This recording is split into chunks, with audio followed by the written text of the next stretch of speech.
My fellow creator, Sith Kryptonian, made an interesting video. What is Kylo's Endgame?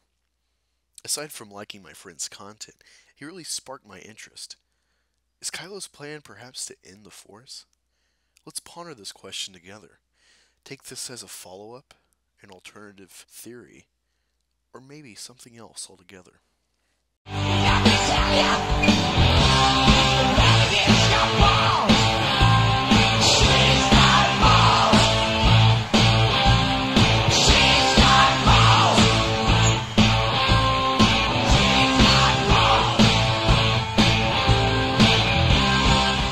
Remember when you saw the charred helmet of Vader, adored and mystified by Kylo? Not only were you probably thinking, hey, how'd he find that? Wait a minute! Wait a minute! SpongeBob! Yeah? Make mine a chocolate! Got you covered. But also, wouldn't Luke, Leia, or Han, or all three of them together, have told Kylo that Vader returned to the light? If so, it's strange that he'd adore Vader's helmet and commune with it. Whether there's no answer to his inquisitions, or if having dialogue with Anakin, wouldn't he be caution against the darkness? Kylo said he'd finish what Vader started. So did he mean that he'd unravel the workings of the dark side, just as Vader destroyed the Sith? With his allegiance to Snoke in the First Order, that doesn't seem the case, especially after killing his father to further invest in the dark side. Having eventually killed Snoke and attempting to join with Rey, forgoing the light and the dark, it seems Kylo has something else in mind.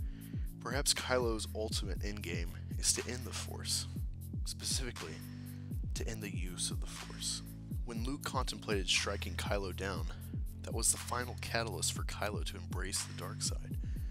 He destroyed Luke's temple and followers, causing Luke to retreat into isolation, and eventually abandon the use of the Force, causing Rey to rise, filling the void of the light.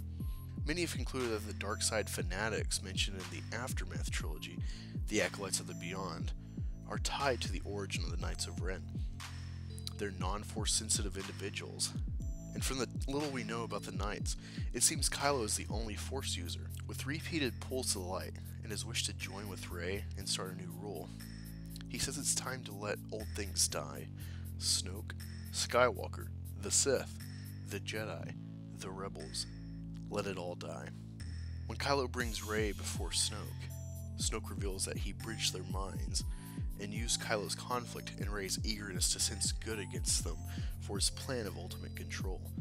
With this revelation, I feel Kylo not only saw that he was a pawn, but that the struggle for power and control is inherent in both the Jedi and the Sith, seen in Luke's unwillingness to have a pupil engaged in both light and dark, and in Snoke's attempt to raise the light from him. Everything I have to. I think this insight allows Kylo to see that this battle is never ending unless the two supreme vessels of light and dark, respectively, unite. This would make sense as Kylo is still set on destroying Luke, the last remnant of the Jedi, the last remains of an order, in his eyes at least, controlling devotion to the light. Because of this theory, I think Kylo assumes power and hopes for Rey to join him, to attempt to change in the stewardship of the Force. With Snoke indicating that darkness and light equate each other, it would seem that Kylo wants to bring about peace through unity of the two, and either create a dynasty of duality, or after their passing, rid the galaxy of the constant back and forth the Sith and Jedi have brought across 3 trilogies. If the Knights of Ren, aside from Kylo, really are non-Force users, it only adds to the notion that he'd want to either be the last wielder of the Force to ensure peace, or institute order, not relying on it, balancing the scales, not too distant from the plan Syndrome set out to achieve in The Incredibles. The character of Kylo can be argued as poorly written and progressed thus far, but seeing how he's been rewarded by his masters, both light and dark, his character is somewhat compelling, and his conflict understandable.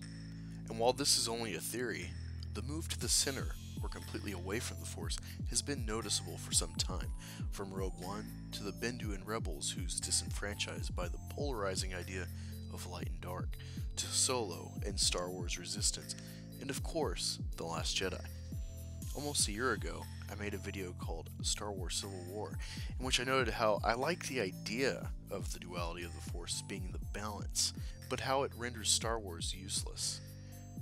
The answer to the problem is either Grey Jedi, which would end the conflict, or the audience acceptance of a never-ending battle, ultimately lifting the curtain on what makes Star Wars tick as a franchise, making any investment pointless.